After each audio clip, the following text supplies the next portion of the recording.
Lektion 1: Milchfreuden. Wenn ich Lebensmittel einkaufe, schaue ich immer in die Milchprodukteabteilung. Dort finden Sie doch so viele leckere Sachen wie Käse und Butter, oder? Ja. Und Joghurt ist ein weiteres Grundnahrungsmittel, nach dem ich immer suche. Er ist so vielseitig und lecker. Ich stimme zu. Joghurt kann pur, mit Früchten oder sogar in Smoothies genossen werden. Außerdem gibt es so viele Geschmacksrichtungen zur Auswahl, dass es schwer ist, sich zu langweilen. Genau. Und Käse kann jedes Gericht veredeln, egal ob Salat oder Pasta. Es stimmt. Ich liebe es, verschiedene Käsesorten aus unterschiedlichen Regionen zu probieren. Es ist wie ein kleines kulinarisches Abenteuer im Lebensmittelgeschäft. Ja. Und Butter ist beim Backen unverzichtbar, denn sie macht alles so reichhaltig und aromatisch. Lektion 2: Babyschritte. Es ist ein faszinierender Prozess, Babys beim Laufen und Sprechen lernen zuzusehen, finden Sie nicht? Das ist es wirklich. Jeder kleine Schritt, den Sie machen, ist für Sie ein großer Meilenstein. Und die Freude in ihren Gesichtern, wenn sie es endlich schaffen, aufzustehen, ist unbezahlbar. Ja. Es ist, als hätten Sie in diesem Moment die Welt erobert. Ich erinnere mich, wie meine Tante die Windeln des Babys wechselte und es ermutigte, die ersten Schritte zu machen. Dies ist ein so wichtiger Teil Ihrer Entwicklung, Sie brauchen jede Unterstützung, die Sie bekommen können. Genau. Es ist unglaublich, die Verwandlung vom Krabbeln zum Laufen mitzuerleben. Und wenn Sie erst einmal anfangen zu reden, eröffnet sich Ihnen eine völlig neue Welt der Kommunikation. Ja, diese ersten Worte sind immer so süß und unvergesslich. Lektion 3: Lesevorlieben. Wissen Sie, mir ist aufgefallen, dass manche Leute lieber ein gutes Buch oder die Zeitung lesen, als fernzusehen. Das ist interessant. Ich verstehe, warum. Lesen kann eine so friedliche und bereichernde Erfahrung sein. Absolut. Es ist etwas Besonderes, sich in einer guten Geschichte zu verlieren. Und Zeitungen können Sie auf eine persönlichere Art und Weise über aktuelle Ereignisse auf dem Laufenden halten als das Fernsehen. Stimmt. Außerdem regt das Lesen Ihre Fantasie an, was eine wunderbare Abwechslung ist. Ja. Es ist, als würde man mit jeder umgeblätterten Seite eine andere Welt betreten. Ich liebe es, wie Bücher uns neue Dinge beibringen und unseren Horizont erweitern können. Genau. Es ist faszinierend, wie eine einfache Geschichte so viele Gedanken und Gespräche anregen kann. Und wenn wir das Gelesene mit anderen besprechen, kann das zu einem tiefgründigen und bedeutungsvollen Austausch führen. Lektion 4: Aktives Zuhören. Ich habe viel darüber nachgedacht, wie wichtig es ist, aktiv zuzuhören und die Bedürfnisse der anderen Partei zu verstehen. Das ist eine so wertvolle Fähigkeit. Sie hilft wirklich beim Aufbau starker Beziehungen, nicht wahr? Ja. Wenn Sie wirklich zuhören, zeigen Sie, dass Sie das, was die andere Person sagt, respektieren und wertschätzen. Absolut. Es schafft einen sicheren Raum für offene Kommunikation und Vertrauen. Und auch für eine effektive Kommunikation spielt die Vorbereitung eine entscheidende Rolle. Auf jeden Fall. Wenn Sie wissen, worüber Sie sprechen möchten, können die Gespräche produktiver sein. Ja, und es hilft auch dabei, die Sorgen oder Fragen der anderen Person vorherzusehen. Das stimmt. Wenn Sie gut vorbereitet sind, können Sie sich in der Diskussion sicherer fühlen. Und wenn beide Parteien engagiert sind, führt dies zu einem sinnvolleren Dialog. Lektion 5: Zukunftspläne. Ich habe meine nächste Reise noch nicht geplant, aber ich denke definitiv darüber nach, bald loszufahren. Das klingt spannend. Haben Sie schon konkrete Ziele im Auge? Ich ziehe einige Orte in Betracht, wäge aber noch meine Optionen ab. Das ist ein toller Ansatz. Durch Recherche können Sie den perfekten Ort für Ihr Abenteuer finden. Ja. Ich liebe es, neue Orte zu erkunden und verschiedene Kulturen kennenzulernen. Absolut. Es ist eine so lohnende Erfahrung, aus der eigenen Komfortzone herauszutreten. Und es macht immer Spaß, auf Reisen neue Erinnerungen zu schaffen. Auf jeden Fall. Außerdem gibt es Ihnen etwas, worauf Sie sich freuen können. Genau. Ich kann es kaum erwarten, meine Pläne fertigzustellen und meine nächste Reise anzutreten. Lektion 6: Künstlerische Ausdrucksformen. Ich habe gerade darüber nachgedacht, wie lohnend es ist, Kunst zu schaffen. Und Sie? Ich liebe Aquarelle. Sie erzeugen so schöne, weiche Effekte auf dem Papier.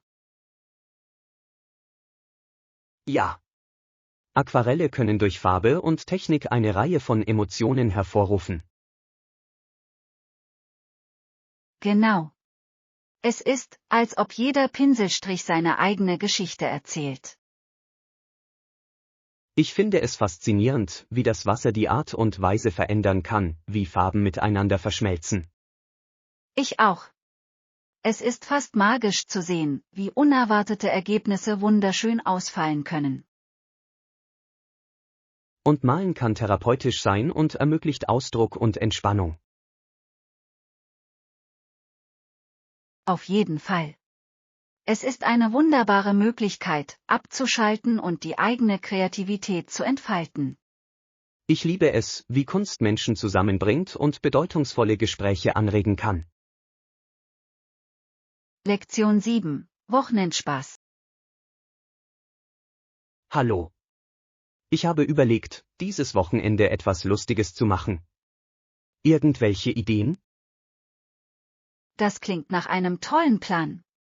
Wie wäre es, einen neuen Wanderweg zu erkunden? Das ist eine fantastische Idee. In der Natur zu sein kann so erfrischend und belebend sein. Auf jeden Fall. Außerdem ist es eine tolle Möglichkeit, etwas Bewegung und gute Gesellschaft zu genießen.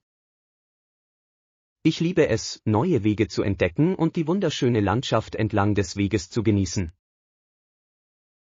Ja. Es ist immer eine Freude, frische Luft einzuatmen und die Aussicht zu genießen. Und wenn wir ein Picknick einpacken, könnte es ein schöner Tagesausflug werden. Das wäre perfekt. Ein Picknick in der Natur klingt herrlich. Lass es uns wahr werden. Ich kann ein Wochenende voller Abenteuer und Spaß kaum erwarten. Lektion 8: Gebühren und Frühstück.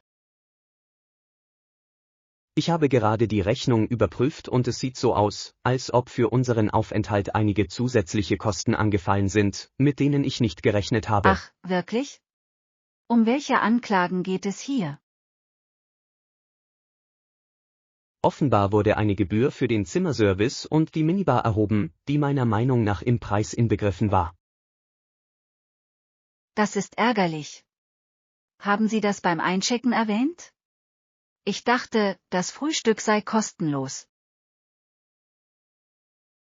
Genau. Und jetzt sagen Sie, dass das Frühstück extra kostet, wenn wir keinen speziellen Coupon verwenden. Wow, das ist hinterhältig. Was sollten wir deiner Meinung nach dagegen tun? Ich denke, wir sollten unbedingt vor dem Auschecken mit der Rezeption sprechen. Alles, was wir nicht klären können, bezahle ich mit meiner Kreditkarte. Gute Idee. Es ist wichtig, diese Vorwürfe klarzustellen, damit wir nicht unvorbereitet sind. Auf jeden Fall haben wir ein Recht darauf, genau zu wissen, wofür wir bezahlen. Lektion 9. Die Atombombendebatte. Haben Sie schon einmal darüber nachgedacht, wie viel Geld in die Entwicklung der Atombombe geflossen ist? Absolut, es war atemberaubend, vor allem wenn man bedenkt, welche Ressourcen für seine Erstellung aufgewendet wurden. Einige argumentieren, dass dies zur Beendigung des Krieges notwendig war, während andere glauben, dass es ein moralisches Versagen war. Das ist ein komplexes Thema, nicht wahr? Viele Menschen sind der Meinung, der Zweck heiligt die Mittel, andere sind anderer Meinung. Es ist interessant, dass manche sagen, der Wunsch, es zu verwenden, sei aus einer Mischung aus Angst und Macht entstanden. Tatsächlich war dieses Machtgefüge zu diesem Zeitpunkt in der Geschichte von entscheidender Bedeutung und prägte die internationalen Beziehungen über Jahrzehnte hinweg. Die Auswirkungen einer solchen Waffe sind noch heute spürbar, meinen Sie nicht? Es ist definitiv eine Erinnerung an die Verantwortung, die mit dem technologischen Fortschritt einhergeht. Es wirft die Frage der Ethik im wissenschaftlichen Fortschritt auf, die wir immer berücksichtigen sollten. Lektion 10. Hoffnung gestalten. Wie können wir Ihrer Meinung nach mit Geduld und einem dankbaren Herzen Hoffnung in etwas Sinnvolles verwandeln? Ich glaube, es beginnt mit kleinen Taten, die andere inspirieren und einen positiven Welleneffekt auslösen. Das ist nachvollziehbar, wenn wir freundlich handeln, beeinflussen wir die Menschen um uns herum, dasselbe zu tun. Genau, und eine positive Einstellung zu bewahren, kann unsere täglichen Erfahrungen wirklich verändern. Es geht darum, Freude an den kleinen Dingen zu finden und diese Freude zu teilen, nicht wahr? Ja, und wahre Dankbarkeit für das, was wir haben, kann unser Glück steigern. Ich finde, dass Dankbarkeit oft auch zu tieferen Verbindungen mit anderen führt. Auf jeden Fall. Wenn wir unsere Wertschätzung ausdrücken, pflegen wir unsere Beziehungen und bauen eine unterstützende Gemeinschaft auf. Wie können wir also jeden Tag aktiv Dankbarkeit praktizieren? Lektion 11. Die Bedeutung der Etikette. Wissen Sie, viele Menschen glauben heute, dass gute Manieren nicht mehr so wichtig sind wie früher. Das stimmt, aber ich denke, der Sinn der Etikette besteht darin, den Menschen das Gefühl zu geben, dass sie sich wohl und respektiert fühlen. Genau, es schafft eine Atmosphäre, in der sich jeder wertgeschätzt und gehört fühlt. Ich frage mich, ob den Leuten klar ist, dass gute Manieren ihre sozialen Interaktionen tatsächlich verbessern können. Sie unterschätzen oft, wie viel ein einfaches Danke oder Bitte bewirken kann. Und es kann dazu beitragen, Spannungen in schwierigen Situationen abzubauen und Gespräche angenehmer zu gestalten. Ja. Es geht darum, ein Gemeinschaftsgefühl und Verständnis unter uns zu fördern. Gute Etikette kann Barrieren abbauen und Brücken bauen, meinen Sie nicht? Auf jeden Fall, es ist ein wesentlicher Bestandteil effektiver Kommunikation in jeder Kultur. Lektion 12. Touristenattraktionen. Planen Sie, während Ihrer Reise irgendwelche Touristenattraktionen zu besuchen? Auf jeden Fall. Ich möchte den Eiffelturm sehen, er ist ein so ikonisches Wahrzeichen. Das ist eine tolle Wahl. Die Aussicht von oben muss atemberaubend sein. Ich habe gehört, dass es nachts noch schöner ist, wenn alles beleuchtet ist. Ja, Diese funkelnden Lichter schaffen eine magische Atmosphäre, das muss man gesehen haben. Welche anderen Orte stehen auf Ihrer Liste? Ich würde mir gerne den Louvre ansehen, vor allem die Mona Lisa. Oh, das ist faszinierend. Die Kunst dort ist weltweit bekannt. Es ist erstaunlich, wie viel Geschichte in diesen Mauern steckt. Lektion 13: Entscheidungen treffen. Ich freue mich auf unsere Reise. Hast du dir schon überlegt, was du machen möchtest? Ich habe ein paar Ideen, aber die Entscheidung kann manchmal schwierig sein. Das stimmt, wir möchten unsere gemeinsame Zeit optimal nutzen. Ich denke, es ist wichtig, lustige Aktivitäten auch mit etwas Entspannung in Einklang zu bringen. Absolut. Für einen perfekten Kurzurlaub ist eine Mischung aus Abenteuer und Entspannung unerlässlich. Also, wozu tendieren Sie? Ich denke an Abenteuer im Freien, vielleicht Wandern oder das Erkunden lokaler Märkte. Das klingt spannend. Ich liebe es, in die lokale Kultur einzutauchen. Ich auch. Es gibt uns die Möglichkeit, eine tiefere Verbindung zu diesem Ort aufzubauen. Lektion 14: Frühstückspläne. Um wie viel Uhr wird im Hotel das Frühstück serviert? Das Frühstück wird von 7:00 bis 10 Uhr serviert, was uns ein gutes Zeitfenster bietet. Perfekt. Ich kann es kaum erwarten, die dort angebotenen lokalen Gerichte zu probieren. Ja, das Probieren der lokalen Küche ist einer meiner Lieblingsaspekte beim Reisen. Ich hoffe, Sie haben frisches Gebäck. Ich habe gehört, französisches Gebäck soll ein Traum sein. Das sind sie. Nichts ist vergleichbar mit einem warmen Croissant am Morgen.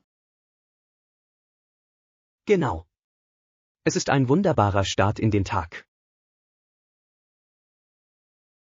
Und ein gemütliches Frühstück ermöglicht es uns, unseren Tag zu planen. Richtig. Es gibt einen positiven Ton für die kommenden Abenteuer vor. Lektion 15: Winterspaß. Haben Sie im Winter schon einmal einen Schneemann gebaut? Das habe ich. Es ist eine so freudige Aktivität, besonders mit Freunden. Manchmal baue ich auch eine Schneefestung, das macht den Schnee noch lustiger. Das klingt super. Eine Schneeballschlacht danach macht immer richtig Spaß. Genau, wir hatten früher epische Schneeballschlachten. Das sind einige meiner schönsten Wintererinnerungen. Es ist unglaublich, wie Schnee einen gewöhnlichen Tag in ein Abenteuer verwandeln kann. Und es ist eine tolle Möglichkeit, die Natur zu genießen und in den kalten Monaten aktiv zu bleiben.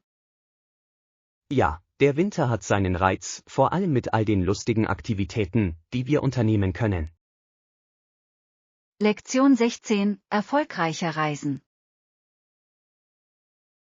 Ich würde sagen, dass es trotz der kleinen Herausforderungen, denen wir uns stellen mussten, eine erfolgreiche Reise war, meinen Sie nicht auch? Absolut. Aus solchen Herausforderungen entstehen später oft die besten Geschichten. Genau, es kommt darauf an, wie wir mit ihnen umgehen. Es lehrt uns Widerstandsfähigkeit und Anpassungsfähigkeit, wertvolle Lebenskompetenzen. Und jede Erfahrung bereichert unsere Reise, nicht wahr? Ja, es prägt uns auf eine Art und Weise, die uns im Moment vielleicht noch nicht einmal bewusst ist. Ich blicke gerne zurück und denke darüber nach, was wir aus diesen Momenten gelernt haben. Ich auch. Das macht die Erinnerungen noch besonderer. Also, was wird unser nächstes Abenteuer sein? Lektion 17. Historische Städte. Wussten Sie, dass diese Stadt im 17. Jahrhundert von Siedlern aus den Niederlanden gegründet wurde? Wirklich? Das ist faszinierend. Ich liebe es, etwas über die Geschichte der Orte zu erfahren, die wir besuchen. Ja, diese frühen Siedler nannten ihre Stadt New Amsterdam, aus dem schließlich New York wurde.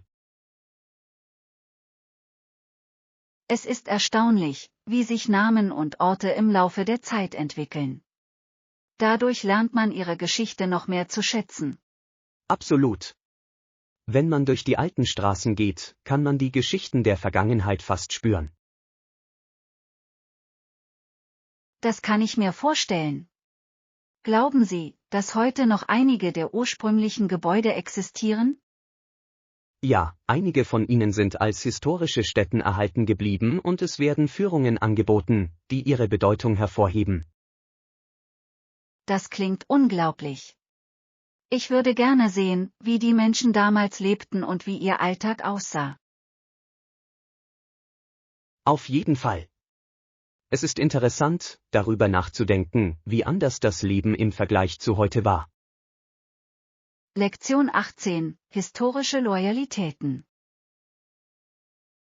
Wussten Sie, dass die Akadier einst König Georg von England einen Treueeid schwören mussten? Wirklich? Das ist ziemlich interessant. Ich frage mich, was sie in einer so turbulenten Zeit dazu motiviert hat. Es war eine komplexe Situation, insbesondere da viele Akadier ursprünglich französische Siedler waren. Das macht Sinn. Sie müssen sich zwischen zwei mächtigen Nationen gefangen gefühlt haben, was eine Herausforderung gewesen sein muss. Genau.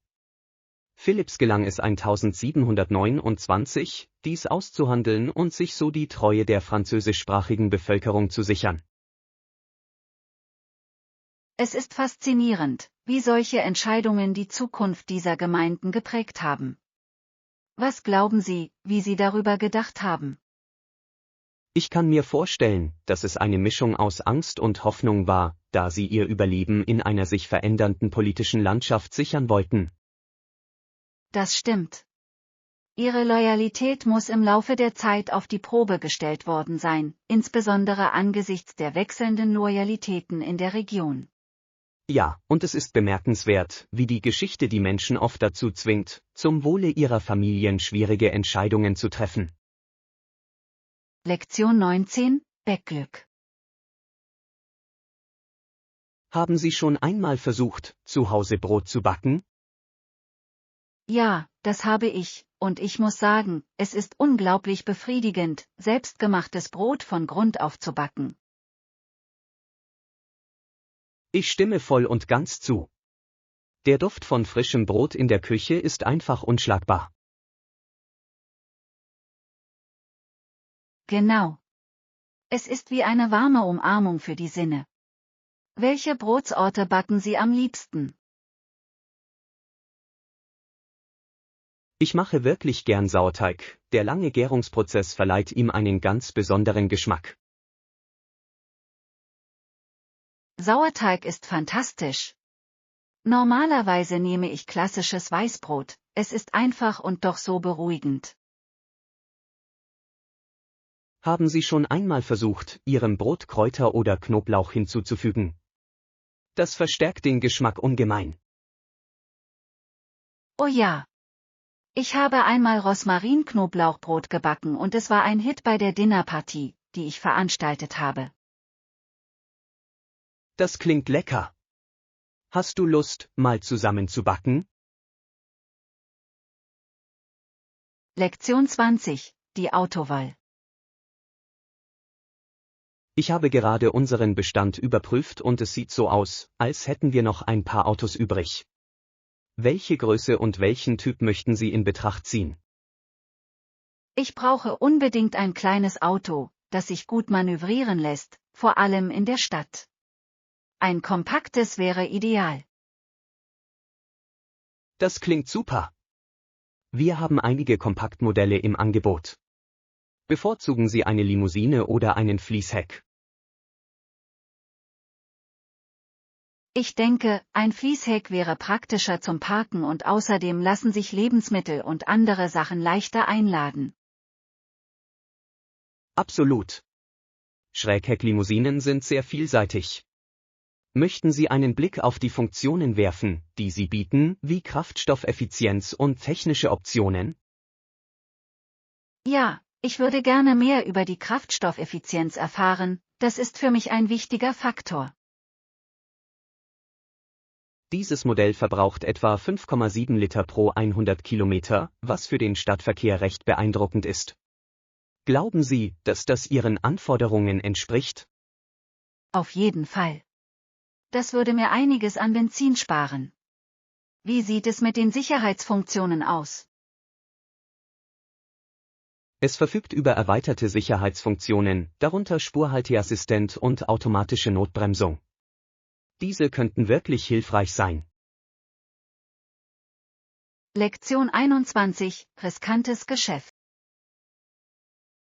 Ich habe viel über die potenziellen Risiken unseres Projekts nachgedacht.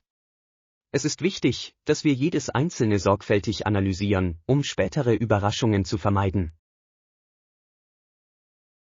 Absolut, Risikomanagement ist unerlässlich.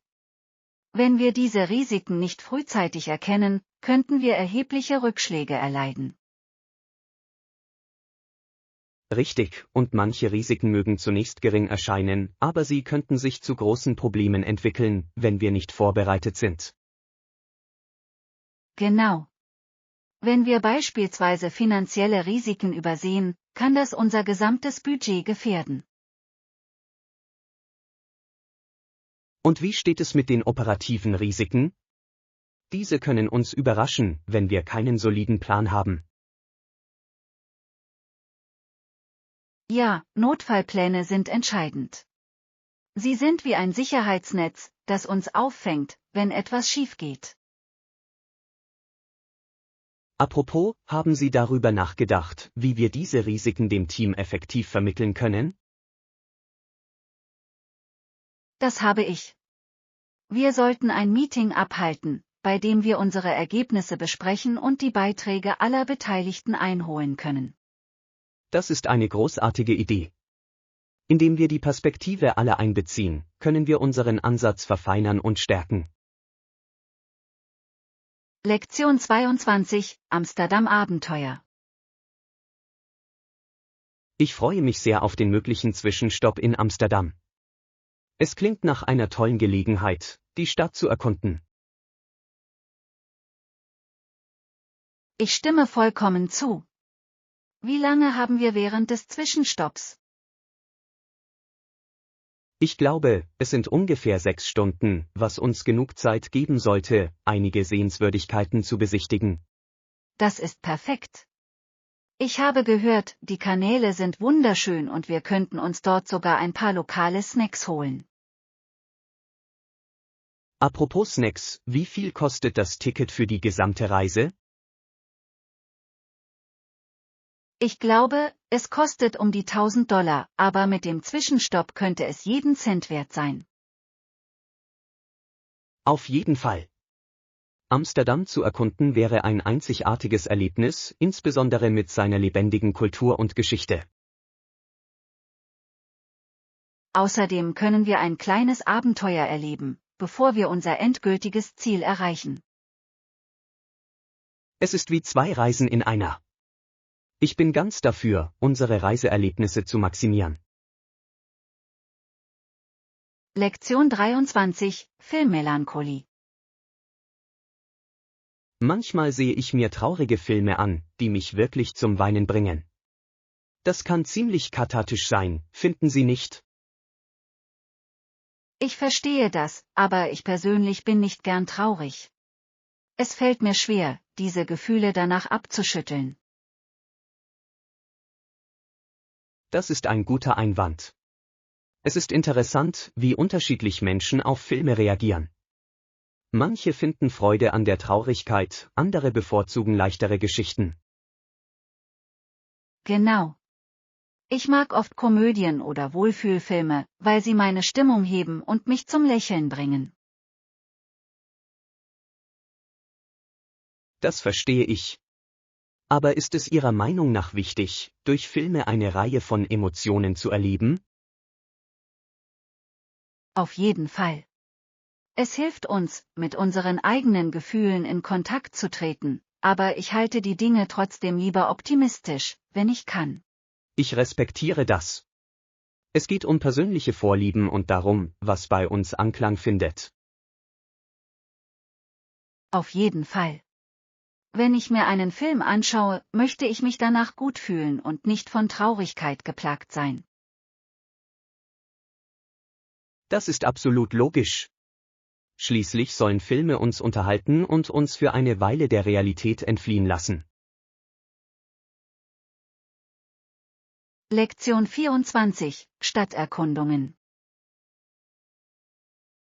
Ich habe über unsere bevorstehende Reise nachgedacht und die Erkundung der Stadt klingt nach einem fantastischen Plan. Da bin ich voll dabei. Welche Orte schwebt dir denn konkret vor? Nun, ich würde gerne die lokalen Märkte erkunden und sehen, welche einzigartigen Lebensmittel sie zu bieten haben. Das klingt fantastisch. Ich genieße es immer, auf Reisen lokale Köstlichkeiten zu probieren.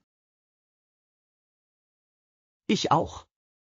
Es ist eine der besten Möglichkeiten, in die Kultur einzutauchen. Auf jeden Fall.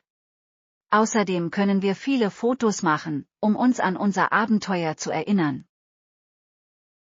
Ja. Diese Momente festzuhalten wird etwas ganz Besonderes sein. Meinst du, wir sollten eine Reiseroute planen? Vielleicht nur eine grobe Vorstellung davon, was wir sehen möchten. Das gibt uns die nötige Flexibilität, um spontan auf Entdeckungsreise zu gehen. Das ist eine gute Balance.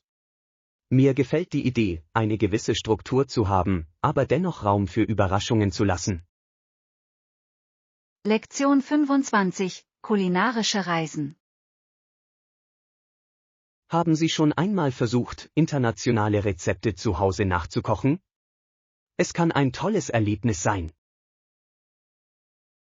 Ja, das habe ich. Es ist, als würde ich ein Stück Welt in meine Küche bringen. Und Sie? Ich liebe es. Vor kurzem habe ich versucht, Thai Curry zuzubereiten, und es ist überraschend gut gelungen.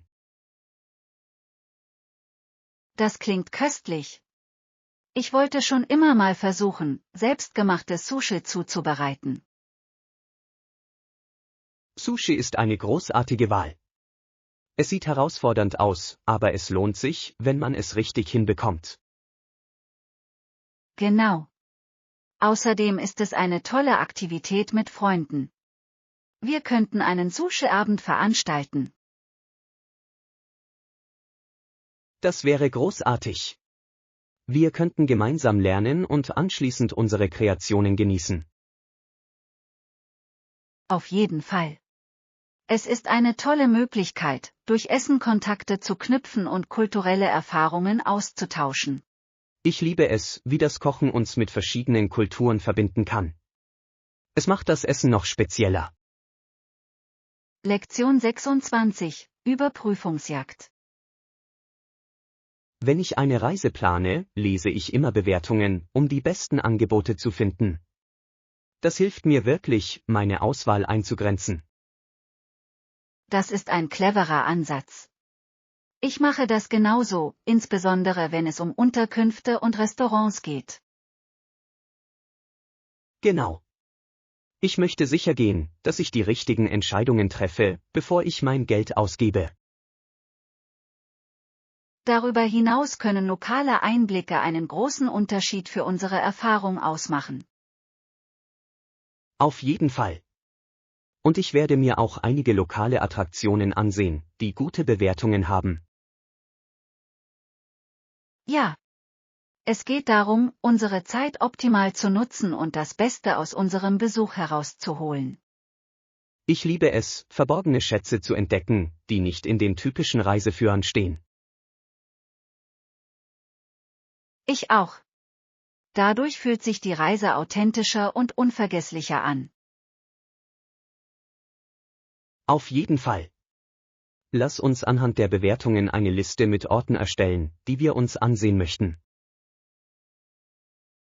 Lektion 27: Gartenziele.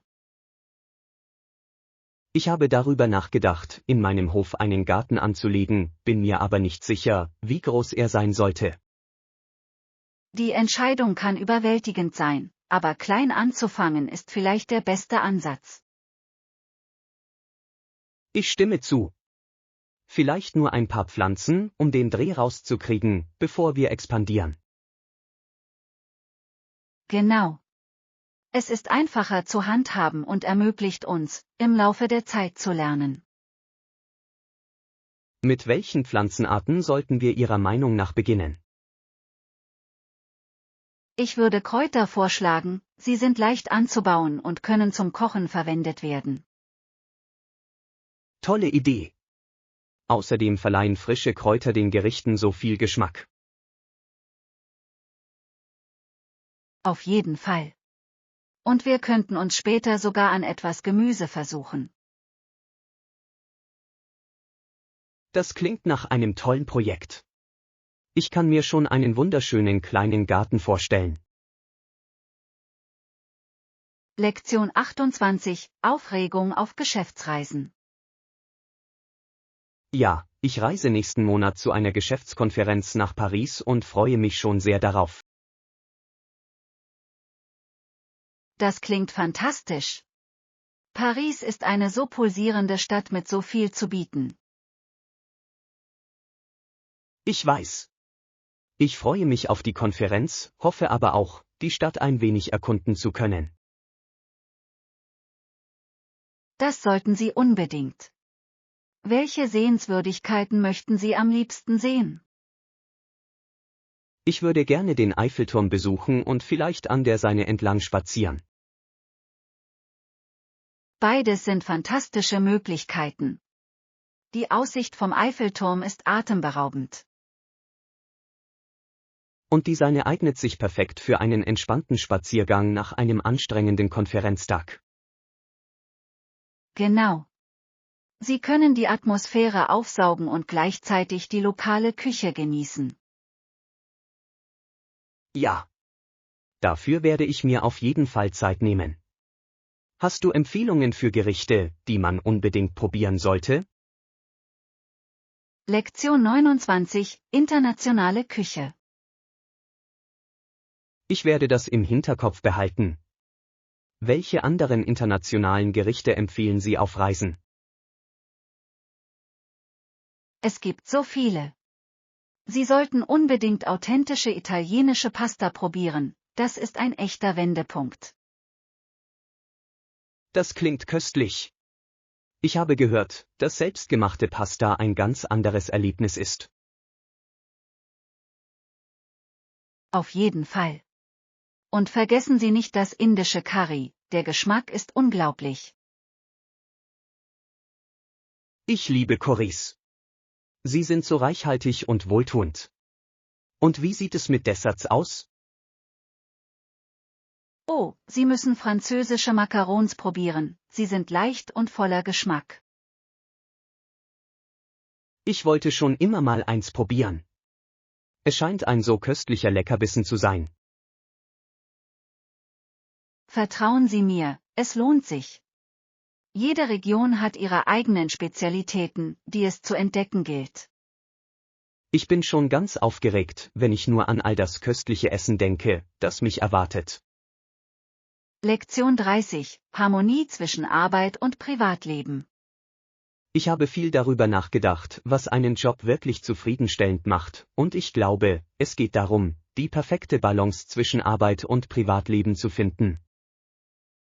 Auf jeden Fall, und ich denke, dass auch Wachstumschancen in dieser Gleichung eine bedeutende Rolle spielen, meinen Sie nicht auch? Ja, wenn ein Job mir die persönliche Entwicklung ermöglicht und mir gleichzeitig Zeit für mich selbst lässt, ist das ein erfüllendes Gefühl.